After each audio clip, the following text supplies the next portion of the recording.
Halo, selamat sore pemirsa. KPK menetapkan 6 provinsi sebagai daerah binaan KPK di tahun 2016 ini. Mengapa 6 daerah atau provinsi ini yang dipilih oleh KPK dan apa saja target dari KPK ke depannya? Kita akan langsung membahasnya bersama saya Afeni Malik. Inilah Prime Time News selengkapnya.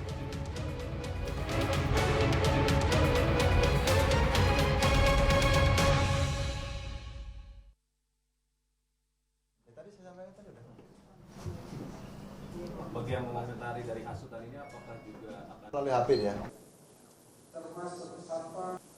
Komisi Pemberantasan Korupsi atau KPK menggelar rapat koordinasi dan supervisi pencegahan dan penindakan korupsi terintegrasi di Provinsi Aceh.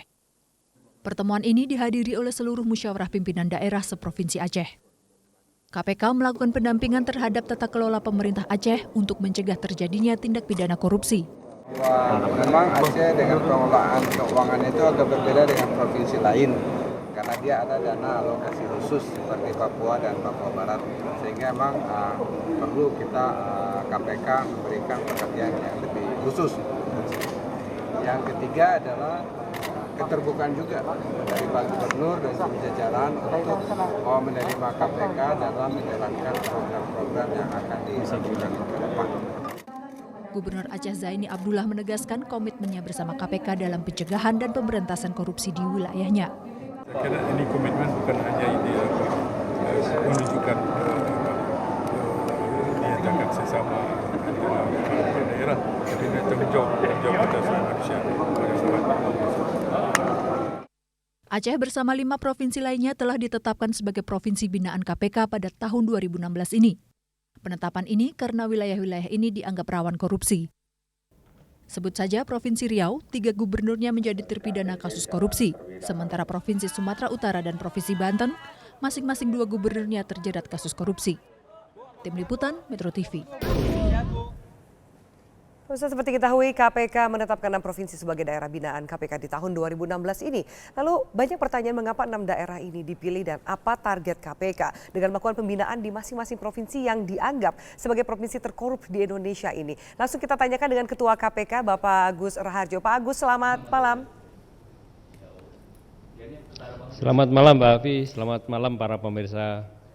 Ya, Pak Agus, bisa Anda jelaskan lebih jauh kalau misalnya memang di sebagian media dijelaskan bahwa kenapa 6 daerah ini yang dipilih menjadi daerah atau provinsi binaan KPK karena rawan korupsi. Tapi pertimbangan atau tolak ukur lainnya kenapa kemudian yang dipilih adalah Aceh, Sumatera Utara, Riau, Banten, Papua, dan Papua Barat. Alasan lebih jauhnya seperti apa Pak Agus? Begini, tahap pertama 3 provinsi ya yang sudah kita lakukan, yaitu Sumatera Utara, Riau, kemudian Banten. Kenapa 3 provinsi ini? Mungkin kita mengetahui semua. Jadi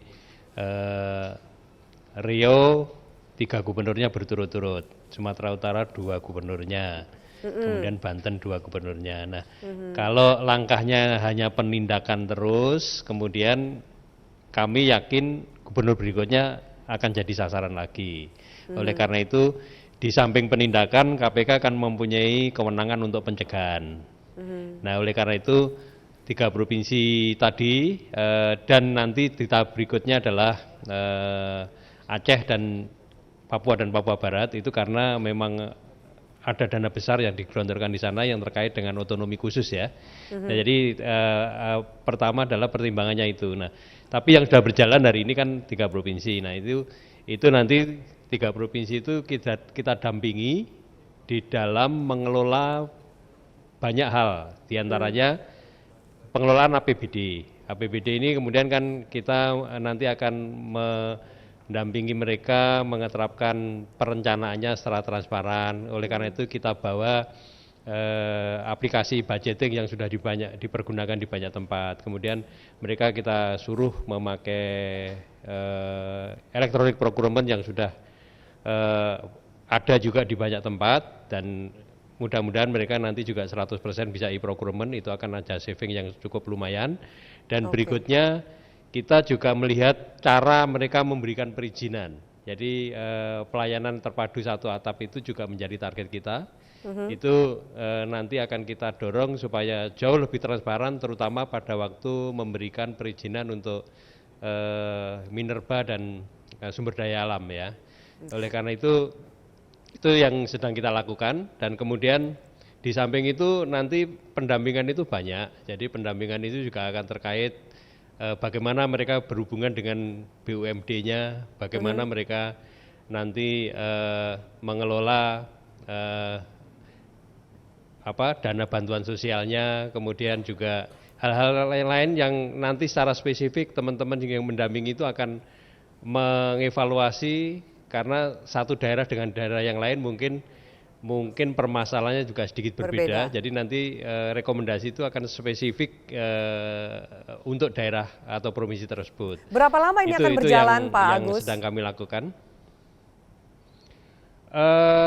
Tahap pertama nanti kita akan selesaikan dalam waktu 3 bulan ini. Tapi sebetulnya ini juga 2017 kita akan merencanakan membuka kantor perwakilan KPK.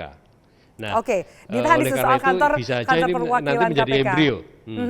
Baik, Pak Agus ditahan dulu, kita akan jeda sejenak. Saya juga akan tanya lebih jauh seperti apa sih pembinaannya dan apakah ini tidak terkesan KPK melabeli sebuah provinsi dengan menjadi stempel daerah sebagai daerah paling korupsi. Apa efek ke depannya? Kita lanjutkan sesaat lagi pemirsa, tetaplah bersama kami di Prime Time News.